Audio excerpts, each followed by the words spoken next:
Проблемите 2 години идвах и мога да се похваля, че всичко е изчезнало. Аз съм оперирана от дискова херния, в София ме оперираха и имам язва, колит с запек, нарушена обмена на веществата, изхемична болест на сърцето, коляното ме оперираха и почнах да идвам, научих вече. Чули сте хора? Не стига присти. И херния, и всичко другото. Да. И започнах да идвам и първи месец ми беше много трудно и даже едва слизах по стълбите и мислех да се откажа. Викам, то по-лошо става. Обаче ми даваха кураж, нали. Това какво аз казах, за изострени. Да. Изострени. И казвам, ще продължа. Мина един месец, продължих аз да си идвам. 2 години, ако искате, вярвайте, това е сняг, студ, горещина. Само като почива салона съм отсъствала. Така ли е, Люси? Да, точно така. Редовно всичко си ползвах и легло и каквото има и съм доволна. Не можех да се навеждам, мили хора. А сега гледайте. Кой може сега? Я да видим.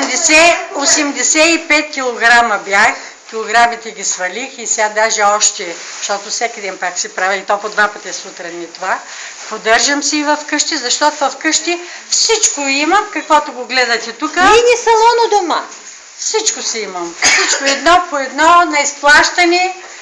3 години едно по едно съм ги вземала и мъжа ми и аз си ги ползваме. Сина ми има легло, ние си имаме отделно легло, да не ходя от тях. И съм много доволна. Спрях да пия хапчета за кръвно. Доктор Драганова ми е кардиоложката. Цял месец, 40 дена пиша, сутрин и вечер кръвното го меря и пиша на един лист. Отивам и казвам, доктор Драганова, вижте какво е положението, трябва да спираме тия хапчета. Тя вика, да, ще ги спрем. Спряла съм хапчета за кръвно, спряла съм там и за исхемичната болест. Не се така заморявам, преди живея на 4-ти етаж в Славейков, сега отидахме в Бани води. 2 пъти спирам, докато отида на етажа, ако не работи асансьора.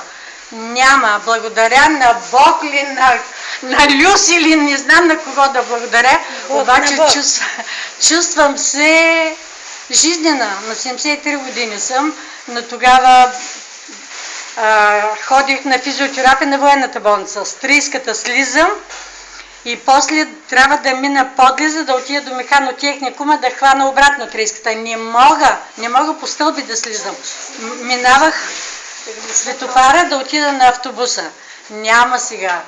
Даже сестра ми е по-малка от мен и вика, како сприса, не мога да стигам, като вземеш да вървиш. Чувствам се добре.